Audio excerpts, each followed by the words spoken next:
دوستو، تبلیغ کا یہ کام انفرادی طور پر جاری رہا اور آپ صلی اللہ علیہ وآلہ وسلم نے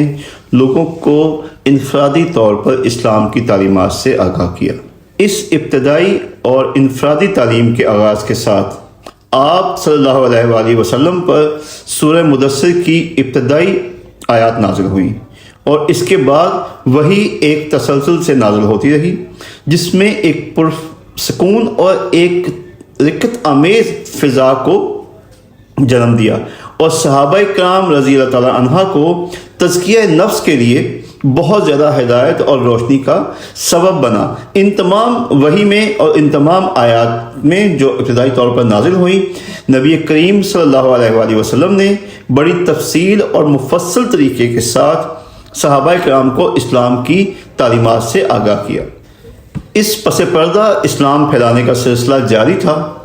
اور اس کا ذکر اب مکہ میں عام ہونے لگا۔ اس پس پردہ تبلیغ کا کام جاری رہا اور قریش تک اس کا ذکر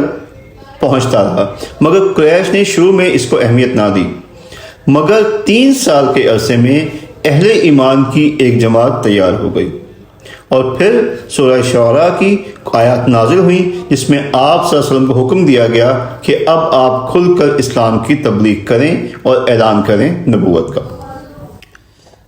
سورہ شعراء میں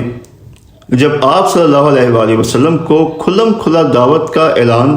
کرنے کا حکم دیا گیا تو اس کے ساتھ ساتھ حضرت موسیٰ علیہ السلام کا واقعہ بھی بیان کیا گیا،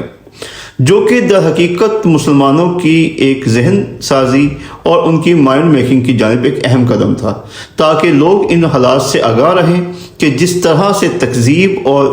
ایک ریزسٹنس یا مزاحمت کا سامنا کرنا پڑ سکتا ہے، اس کے لیے تمام لوگ تیار ہوں۔ اسی لیے حضرت موسیٰ کے واقعے کو تفصیلاً وہاں بیان کیا گیا۔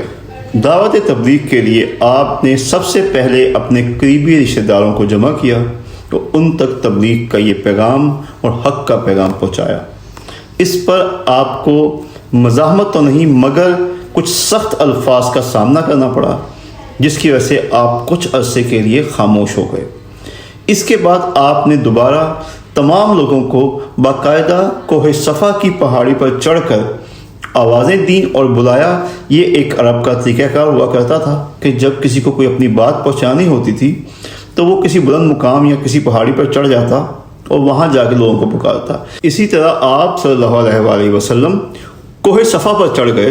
اور وہاں جا کر آپ نے تمام لوگوں کو آوازیں دیں، پکارا، اور جب وہ لوگ جمع ہو گئے تو آپ نے ان تک حق کا پیغام پہنچایا۔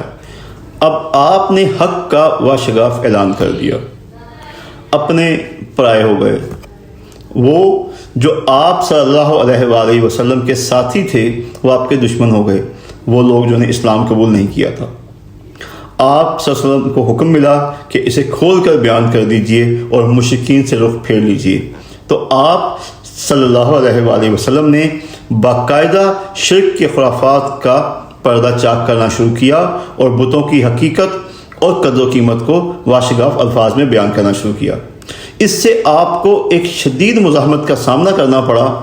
اور مکہ کے لوگ جو در حقیقت نسل در نسل بت پرستی کے قائل تھے